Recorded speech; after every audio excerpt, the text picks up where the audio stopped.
Hello friends, स्वागत है एक बार फिर से आपका हमारे यूट्यूब चैनल पर। आज की इस वीडियो लेक्चर में हम लोग बात करने वाले हैं स्लोप डिटेक्टर के बारे में। ठीक है, डायोड का यूज करके कैसे हम लोग बनाते हैं स्लोप डिटेक्टर, इसके बारे में आपको पूरी नॉलेज मिलेगा। तो वीडियो पसंद आएगा तो वीडियो को लाइक कीजिएगा, चैनल पर नए होंगे तो चैनल को सब्सक्राइब कीजिएगा। तो चलिए जानते हैं स्लोप डिटेक्टर के बारे में। ठीक है, स्लोप डिटेक्टर के द्वारा हम लोग क्या करते हैं, डीमॉड्यूलेशन करते हैं। किसका डीमॉड्यूलेशन करते हैं? एफएम सिग्नल का।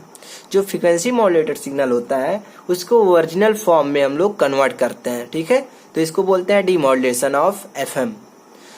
तो स्लोप डिटेक्टर का काम क्या होता है? Demodulation of FM wave. किस प्रिंसिपल पर आधारित होता है? टैंक सर्किट पर आधारित होता है। ठीक है, जो स्लोप डिटेक्टर होता है वो टैंक सर्किट पे आधारित होता है। तो चलिए समझ लेते हैं कि टैंक सर्किट क्या होता है। टैंक सर्किट L और C का कॉम्बिनेशन होता है। ठीक है, L मतलब इंडक्टर और C मतलब कैपेसिटर। एक इंडक्टर और कैपेसिटर का पैरेलल कॉम्बिनेशन होता है। ठीक है, आप देख सकते हैं यहाँ पे एक L है और एक C है। एक इंडक्टर है और कैपेसिटर को हम लोग पैरेलल जब कनेक्ट कर दे रहे हैं तो इसको बोलते हैं टैंक सर्किट। टैंक सर्किट को अन्य नाम से भी जाना जाता है, जैसे ट्यून्ड सर्किट हुआ, एलसी सर्किट हुआ। यहाँ पे एल और सी है तो एलसी सर्किट हुआ, इसको रेजोनेंट सर्किट भी बोलते हैं, क्योंकि जो टैंक सर्किट होता है वो रेजोनेंट पर काम करता है। ठीक है, अन्नाद पर काम करता है, तो इसलिए इसको बोलते हैं रेजोनेंट सर्किट। तो इसको चार नाम से जाना जाता है। इसका जो फ्रीक्वेंसी रिस्पॉन्स कर्व आता है कुछ इस फॉर्म में आता है। आप देख सकते हैं यहाँ पे फ्रीक्वेंसी है और यहाँ पे आउटपुट वोल्टेज है। ठीक है, यह frequency response curve of tank circuit. Tank circuit का फ्रीक्वेंसी रिस्पॉन्स कर्व आप देख सकते हैं कि यहाँ पे कुछ इस फॉर्म में आता है। जो बीच से हम लोग देख रहे हैं इसको बोलते हैं एफ नॉट। एफ नॉट क्या है? रेजोनेंट फ्रीक्वेंसी है। जब हम लोग फ्रीक्वेंसी को यहाँ पे बढ़ाएंगे तो आउटपुट वोल्टेज एक निश्चित वोल्टेज तक बढ़ेगा। ठीक है, रेजोनेंट तक। ठीक है, रेजोनेंट फ्रीक्वेंसी तक बढ़ेगा आउटपुट वोल्टेज। रेजोनेंट फ्रीक्वेंसी के बाद जैसे हम लोग फ्रीक्वेंसी को डिक्रीज करेंगे, इंक्रीज करेंगे, ठीक है, फ्रीक्वेंसी को जैसे हम लोग यहाँ से इंक्रीज करेंगे जो आउटपुट वोल्टेज है वो डिक्रीज होने लगेगा। ठीक है, तो यह होता है इसका frequency response curve tank circuit का। अब हम लोग देखेंगे स्लोप डिटेक्टर का सर्किट डायग्राम। तो यह होता है सर्किट डायग्राम स्लोप डिटेक्टर का। डायोड का यूज करके यह सर्किट बनाया गया है, इसलिए इसको डायोड स्लोप डिटेक्टर भी कहा जाता है। कई बुक्स में डायोड स्लोप डिटेक्टर भी नाम से इसको दिया गया है। तो यहाँ पे क्या होता है कि यह होता है इसका सर्किट डायग्राम। यहाँ पे एक ट्रांसफार्मर है और यहाँ पे एक एलसी सर्किट है, एल और सी सर्किट है। यहाँ पे एक कैपेसिटर है, एक यहाँ पे लोड है, लोड रेजिस्टेंस आर, यहाँ से हम लोग को आउटपुट मिलेगा। यहाँ पे एक डायोड है। तो इसका वर्किंग कैसे होता है? इसका जो ट्रांसफार्मर है यहाँ पे हम लोग देते हैं एफएम वेव। ठीक है, फ्रीक्वेंसी मॉड्यूलेटेड वेव यहाँ पे देते हैं और जाता है टैंक सर्किट पे। टैंक सर्किट पे हम रेजोनेंस होता है। ठीक है, यहाँ पे प्रोसेस करके जाता है डायोड के पास, फिर यहाँ पे कैपेसिटर आता है, फिर यहाँ से हम लोगों को जो लोड लगा हुआ है यहाँ से हम लोग को ओरिजिनल सिग्नल मिलता है जो कि डीमॉड्यूलेट करके मिलता है।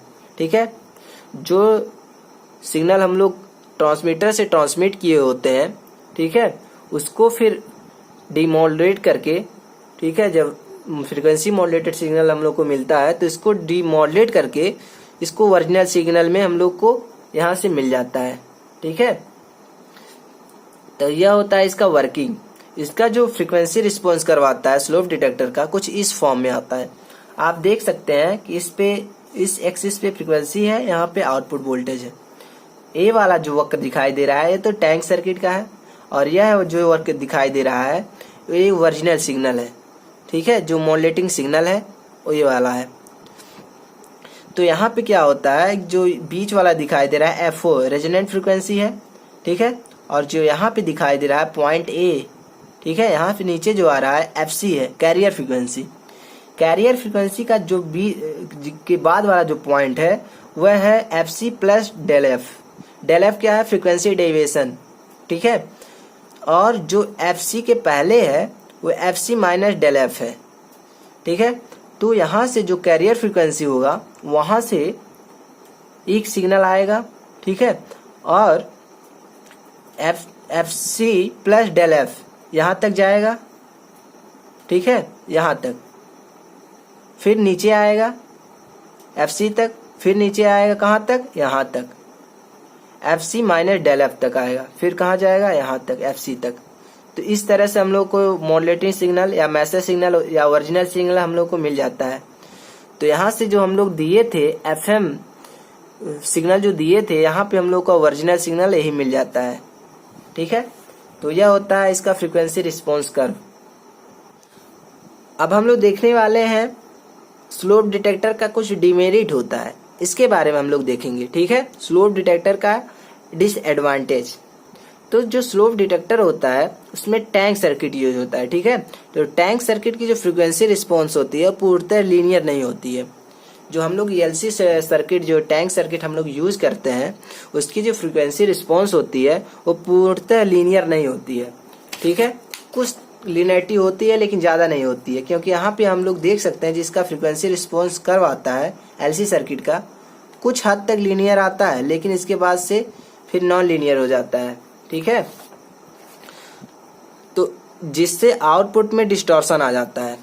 तो जो फ्रीक्वेंसी रिस्पॉन्स लीनियर नहीं होगा तो इसमें आउटपुट में डिस्टॉर्शन आ जाएगा, ठीक है। और क्या होता है, जो टैंक सर्किट होता है वो लिमिटेड फ्रीक्वेंसी रेंज होता है, उसका जो फ्रीक्वेंसी रेंज होता है वो लिमिटेड होता है, ठीक है।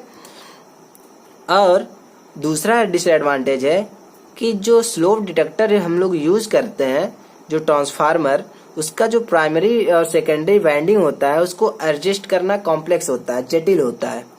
यहाँ पे जो हम लोग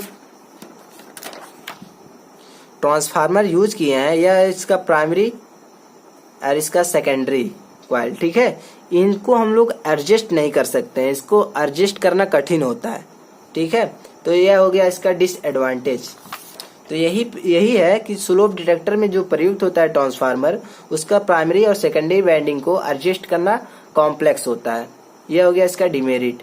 तो आई होप यह वीडियो लेक्चर आपको पसंद आया होगा। तो thanks for watching this video, thank you so much.